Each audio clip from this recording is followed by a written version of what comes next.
শত বছরের সময়ের বিচারে যা দীর্ঘ এক যাত্রা, যেখানে ছিল অবিরাম সাধনা ও আলোকিত পথ চলা।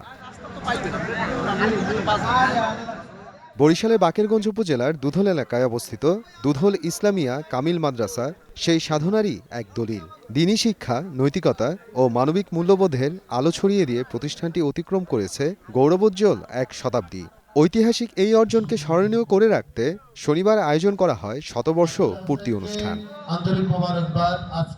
দিনব্যাপী এই আয়োজনে আগত প্রাক্তন শিক্ষার্থী, আলেম ওলামা, শিক্ষক, অভিভাবক ও সুধীজনদের অংশগ্রহণে মাদ্রাসা প্রাঙ্গণ পরিণত হয় আবেগঘন মিলন মেলায়, যেখানে প্রাক্তন শিক্ষার্থীরা ফিরে যান তাদের স্মৃতির ভাণ্ডারে। এই মাদ্রাসার স্মৃতি, এই মাদ্রাসার ঐতিহ্য, এই মাদ্রাসার সবকিছু আমাদের প্রাণের সাথে মিশে গেছে। এই প্রথমেই যে কোনো এক পুনর্মিলন অনুষ্ঠানে আমি যোগদান করলাম, এতে আমি অত্যন্ত আনন্দিত, অত্যন্ত খুশি। পুনর্মিলনী অনুষ্ঠানে আজকে সম্পন্ন হচ্ছে। আলহামদুলিল্লাহ, এই অনুভূতি আমরা ব্যক্ত করে আপনাদেরকে বুঝাইতে পারবো না। শতবার্ষিকী উপলক্ষে এক যুগের পরে এক একজনের সাথে আর একজনের পরিচয় এবং সাক্ষাৎ সম্ভব হয়েছে।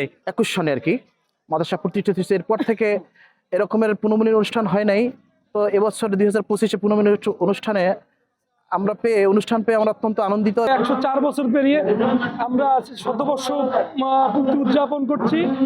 এটা আমাদের প্রাক্তন আমাদের বন্ধুদের সাথে যে মিলবন্ধন, আমাদের প্রতিষ্ঠানের সাথে সেই আবার সংযোগ স্থাপন, এটা আমাদের জন্য অনেক গর্বের, অনেক আনন্দের। যারা প্রাক্তন ছাত্রবৃন্দ রয়েছেন, বর্তমান ছাত্রবৃন্দ রয়েছেন, মেহমানবৃন্দ যারা রয়েছেন, আপনাদের কাছ থেকে আমরা দোয়া চাই এখান থেকে প্রতি বছর যেন নায়েবে নবী তৈরি হন, যাদের মাধ্যমে প্রত্যেকটা মহল্লায়, প্রত্যেকটা এলাকায় পরিপূর্ণ দ্বীনের আলো ছড়িয়ে পড়ে। অনুষ্ঠানে শুরু হয় পবিত্র কোরআন তেলাওয়াতের মাধ্যমে। পরে মাদ্রাসার শতবর্ষের ইতিহাস, দ্বীনি শিক্ষা বিস্তারে অবদান এবং সমাজ গঠনে প্রাক্তন শিক্ষার্থীদের ভূমিকা তুলে ধরা হয়। এ সময় শিক্ষক, অতিথি, আয়োজক কমিটি ও কৃতি শিক্ষার্থীদের সম্মাননা ক্রেস্ট দেয়া হয়। পরে অনুষ্ঠিত হয় ইসলামী সাংস্কৃতিক অনুষ্ঠান, নাশিদ পরিবেশন ও বিশেষ দোয়া মাহফিল।